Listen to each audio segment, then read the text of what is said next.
আসসালামু আলাইকুম ওয়া রাহমাতুল্লাহি ওয়া বারাকাতুহু। আপনারা আশা করি আল্লাহর রহমতে ভালো আছেন, সুস্থ আছেন।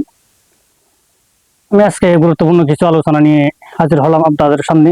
সেটা হচ্ছে আর দু একদিন পরে আমাদের সামনে উপস্থিত হচ্ছে রমজান মাস। এই রমজান মাসটা গত বছর অনেকে পেয়েছে, কিন্তু এই বছর অনেকে নাই। হয়তো আমি আপনি আছি এবছর, আগামী বছর নাও থাকতে পারি। এই জন্য আমাদেরকে কিছু আমল করতে হবে রমজানের সময়ে, বিশেষ গুরুত্বপূর্ণ আমল। এটা যেহেতু 12 মাসের মধ্যে সর্বশ্রেষ্ঠ মাস, আল্লাহ পাক রব্বুল আলামিন রমজানের প্রথম থেকে শেষ পর্যন্ত প্রথম আসমানে থাকবেন আমাদের জন্য বরকত নিয়ে, রিজিক নিয়ে, রহমত নিয়ে। এই জন্য কিছু রমজানের মধ্যে কিছু আমল আছে, সেটা অবশ্যই আমাদেরকে করতে হবে। এক নম্বর হচ্ছে রমজানের রোজা রাখা। এই রোজাটা কিন্তু অনেকেই সুস্থ থাকা অবস্থায় রাখে না, আর অনেকেই অসুস্থ থাকা অবস্থায়ও রাখে। কিন্তু আল্লাহ পাক রব্বুল আলামিন আমাদেরকে সুস্থতা দান করেছেন। এই রোজা না রাখলে একদিন কিন্তু হিসাব দিতে হবে আপনাকে, সেই দিন কিন্তু আর ফিরে আসার সুযোগ হবে না। এই জন্য প্রথম কাজ হচ্ছে আমাদের রোজা রাখা। এরপরে তারাবির নামাজ পড়তে হবে। তারাবির নামাজটা অনেক গুরুত্বপূর্ণ ইবাদত রমজানের মধ্যে। এই জন্য শুধু রোজা রাখলে হবে না, তারাবির নামাজ পড়তে হবে। 3 নাম্বার হচ্ছে ইফতার করা। ইফতার করাও একটা ইবাদত। 4 নাম্বার হচ্ছে সাহারি খাওয়া। রোজা রাখার জন্য যেই শুভ সাদিক আমরা সাহারি খাই, এই 4 নাম্বার হচ্ছে সাহারি খাওয়া।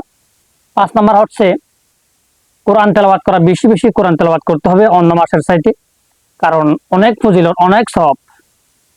এরপর 6 নাম্বার হচ্ছে অন্যকে ইফতার করানো। নিজেও করবেন, সুযোগ থাকলে অন্যকেও করাবেন। হাদিসের মধ্যে আছে, যে ব্যক্তি অন্য একজন ব্যক্তিকে ইফতার করাইলো একটা কুরমা দিয়ে, অথবা এক ডোক দুধ দিয়ে, অথবা এক ডোক পানি দিয়া, কাল কিয়ামতের ময়দানে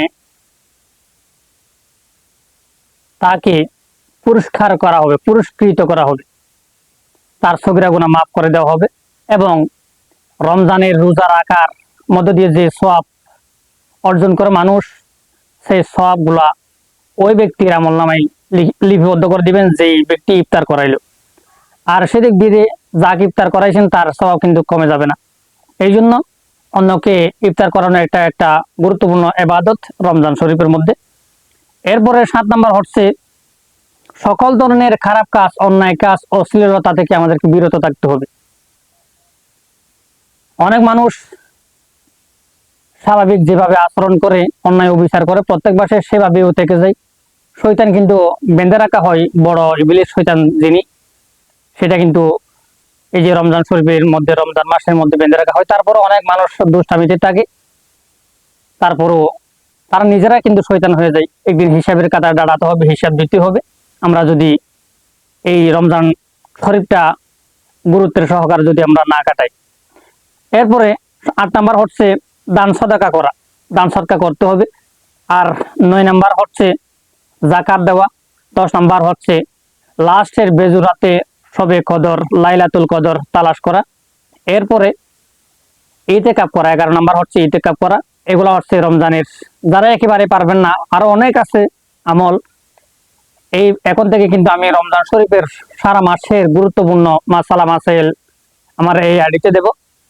অবশ্যই আপনারা আশা করি দেখবেন এবং আমল করবেন, আর শেয়ার করে অন্যকে জানার সুযোগ করে দিবেন। আসসালামু আলাইকুম ওয়া রাহমাতুল্লাহি ওয়া বারাকাতুহু।